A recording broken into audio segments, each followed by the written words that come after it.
In this worksheet, we're keeping track of a budget, kind of very similar to what we had done a few videos ago, but where we're not only going to be looking at how much of the money they spent and how much we have left of that, but also how much we've used, how much is left, the balance, all different kinds of things. So there's just some different kinds of calculations.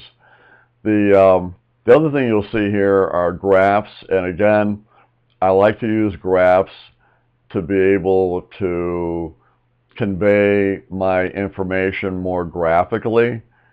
People can identify with that more, so always be on the lookout of maybe adding, graphs to your own worksheets. Module 9 of Excel is extensive with every kind of graph you can probably think of using, and how you put them together. So take a look at that when you've got some time. But anyway, in this situation, the first thing I want to do is I want to add up how much each of these managers spent over the 4 quarters of 2020. I don't want to include the budget. I just want to add up these numbers here and put that total there. All right. Now, what I'm going to do, just to give you guys a little break here, instead of saying, let's add up this cell plus that cell plus that cell plus that cell, we'll just do the auto sum. I think it's a easy enough function for you guys to work with right now if you've not really done a lot of formulation. So what we'll do is we'll go to that cell, we'll click on to home, and then you'll see over here that little sigma, and you'll click onto that, all right? And that will then let you know that it's going to be summing up, okay, from the budget all the way to the 4th quarter. Well, as I was just saying, we don't want to include that. We just want to include what was spent over the 4 quarters. That's what that total represents. So here's what you do. Very simple. You take your mouse while this is still kind of selected looking, and you reselect what you want. So in this case, I'm going to start with the 1st quarter here and drag it over like that. See? And then enter it in. There it goes. And then I can take that formula, copy it all the way down, just like that. Of course, it's going to be copying all kinds of mess with it. So I'm going to go over here to the Smart tag and tell it not to copy the formatting. That's number 1. And then the second thing, you'll notice we got this little Smart tag here, with the little green wedges. It's going to try to tell me to the effect, well, I'll show you here. It's going to tell me that the formula omits adjacent cells. Well, what's it omitting? It thinks it's omitting this guy here, saying this column. We say, don't worry about it, ignore the error, Hal. All right, there we go. And for some reason, we still have this down here. Click onto it again. Inconsistent formula. Who cares? It's working. Ignore error. All right. So that's good there. So now we have to do the same formula for over here. And what we can do is either copy this formula over, but it'd probably take just as much time just to do a new one. But let me show you a little trick here. If we select all the cells that we want the formula to ultimately occupy and thus add up those rows, you select all of those cells that formula will ultimately be in, then you hit your auto sum, and bingo, just like that. I don't have to worry about, the formatting getting messed up. I don't have to worry about anything with the green wedges up in the corner. It's done, period. We're set. And we could have done that here too. All right, now, next thing is this dispersed number. What that means is how much money was spent by Lurch over the 2 years, let's say, right?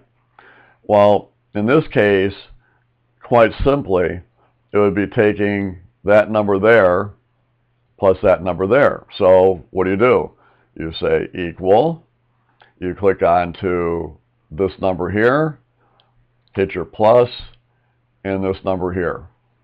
Enter it in, there you go. And then we'll go ahead and we will copy this all the way down, just like that. We'll tell it not to copy the formatting, and there we go. All right. Now, you're probably wondering what all this yellow business is. I will explain that to you in just a little bit. Let's just finish up with our formulas, and then we'll talk about that. Now, the balance column refers to looking at the balance, or I'm sorry, the budget here at the beginning, subtracting what was dispersed over the 2 years to come up with that balance over here. So another very simple subtraction calculation. So we'll do an equal. We'll click on to the 60,000 minus, and then we'll click on the dispersed cell there, hit the enter key, and we can go ahead and we can copy that all the way down, and we will get rid of the formatting, right? And there we go. That's not bad. Now I want to know what percentage of my 60,000 do I have left. In other words, I started with 60, I have 40 left. What is that percentage? In other words, how much do we have left? That 20,000 that we've got left, what is that percentage, right? So what we can do is we can hit equal, all right? We can then click on to our balance, which is going to be here at 03, and we're going to divide that by the budget. So we're basically taking the little number divided by the big number type of thing, right? And that's always going to give you some sort of a percentage, right? So we hit the enter key, and I've already got the cell formatted as percentage. Usually it would come up as 0.6817 blah blah blah, but we formatted it as a percentage, right? And therefore that's why it looks the way it does. So anyway, take that and copy it down, get rid of the formatting, and there we go.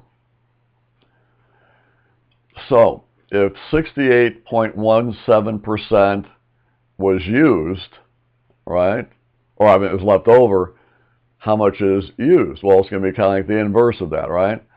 So all we have to do there is we will type in our equal, we'll type in the number 1 minus, and then our left amount here, right? So 100% minus 68 would then be what we've got left over. We can take that, copy it all the way down, get rid of the formatting, and there we go. And you can see the graph's coming alive with that, right? So it shows percent used and what's left, and 100%. So not bad. It's pretty interesting set of calculations. Now, you're wondering what the heck is this over here? This is conditional formatting, all right? That's this area right here. And the yellow bars that you see there are referred to as the data bars. And what they do is it's in essence, it creates a certain width bar based on how that particular number compares to the rest of the numbers in that range. So it's almost like a sideways column chart, all right? Yellow might not be the best color as I look at it, but the point of the matter is when you are looking at it, you can kind of see when you look at the fact that this has probably the shortest bar, and then you notice, oh yeah, that's got the smallest number, right? So the way that we made this happen, let me just show you real quick, is we just kind of selected that range, just like that, went into condition, this is in the Home tab, went to conditional formatting, went to the data bars, and we picked a color. So in this case, what I'm going to do, I'm going to pick something a little bit more, I guess, readable. Maybe go with the red one here. So I'll click on the solid fill. Actually, I'll do the gradient here of red. So I'll do this one right here. Click it, and there you go. Click away from it. That's a little bit easier to see. That might be a tough one to get, but get the color on. but it does give you a nice little graphic as to how much of your budget has been dispersed, right? So if I'll just change this up so you can see this. If I were to go over here to Lurch, and it turns out that the budget that he had wasn't really 60,000. We were misguided on that. Actually, it was, let's say, 50,000. So I'll type in 50 in there, right? Then you'll see that change up a little bit. But if I go back and I make this 40,000, okay, you can kind of see that didn't really change a lot in there. I don't know why it's not. Let's see, we got the 40. If I made that 0, what am I going to do there? There it goes on that one. So it looks like, well, I guess because it's still proportional, all right? It's still going to do that. But my point is that you get the idea of how the bar widths in this case make it all up there. So we kind of goofed it up with making it 0 budget. Anyway, so hopefully you like this video. Hopefully you can use some of this information in there. But it's pretty cool, pretty neat thing that you can kind of play around with and have fun with.